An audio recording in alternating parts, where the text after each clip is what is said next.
morning. I'm privileged to be here. I'm an economist by training, and I think I've been invited because we've got an article in the current issue of the Journal of Economic Affairs, which originates in London, and on its editorial panel has many eminent economists, including Nobel laureates. And that article, as I say, is current. Both myself and my co-author are non-smokers. And as economists, we're interested in economic freedoms, and the Institute of Economic Affairs believes that markets are the best way, or the least imperfect way, of achieving such freedoms. On this particular issue, we develop a model whereby owners and businesses have incentives to deal with smoking disputes between smokers and non-smokers. And we argue that prohibitions exert different effects on different businesses. Some will experience gains, others will experience losses, and still others no change at all.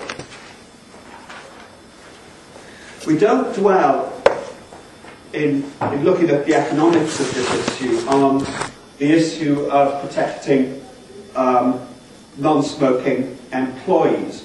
First, because smoking is legal in itself, but if governments were really serious about health and safety, they would act on the primary source of the problem. And secondly, because in competitive markets,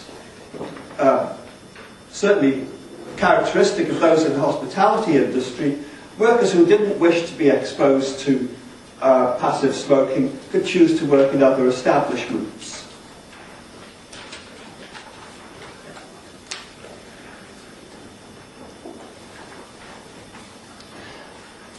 With the smoking ban, substantial costs have been imposed on businesses, and I'll come to those shortly. But I do want to say that there had been, prior to the smoking ban, some adjustments. Owners had begun in the UK, I can only speak for the UK, to offer more non-smoking seating, better ventilation, and other accommodations when servicing fewer smoking customers.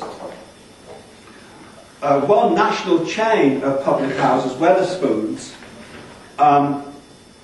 dedicated rooms and areas to smokers and other areas where smokers were not allowed. And in reality, bans tend to be endogenous and tend to be enacted after the fact, where private markets, small businesses, have already allocated and dealt with the problem in order to keep their businesses viable. And the evidence does reveal a private market where, consistent with economic theory, as smokers dwindle in number, smokers will continue to lose ground to non-smokers in their fight for airspaces within businesses. Now, an important implication of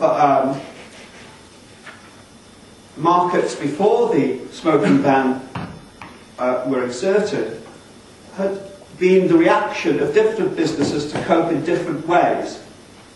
Owners with more smoking customers predicted losses more often than those with fewer smoking customers. And owners adjusted prices and wages and hours of operation and other business attributes in response to the bans.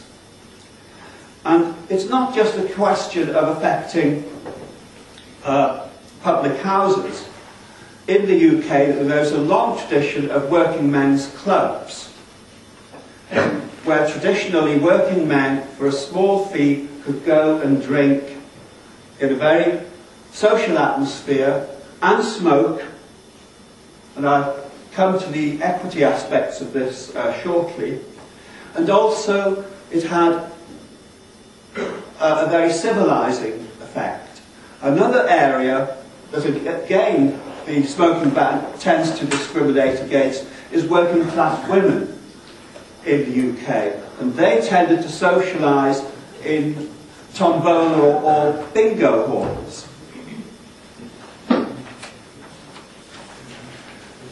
And these have been very adversely affected.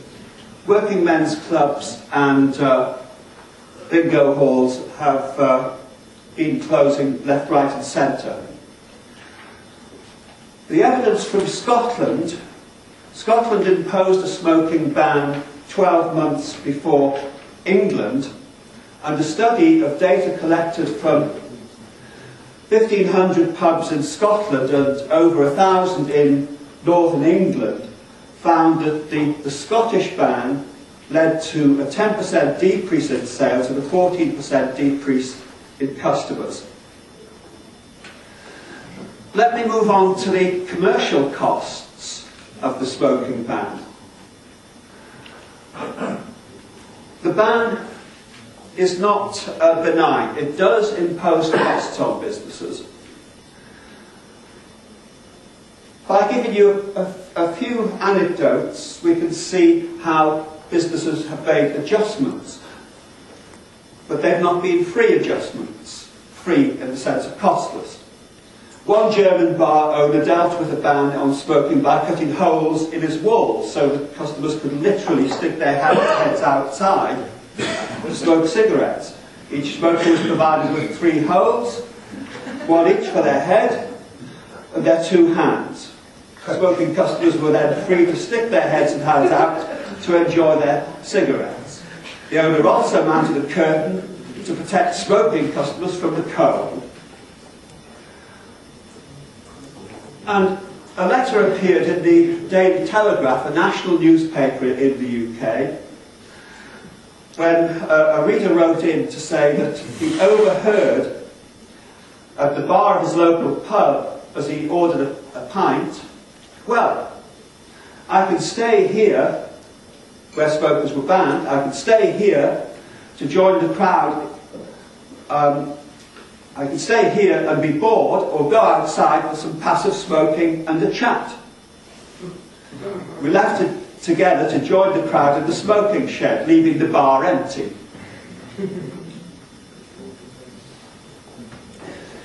But there's two points from this. The fact that an owner of a pub finds it necessary to accommodate smoking customers in this manner strongly suggests that full enforcement of the ban would lower profits.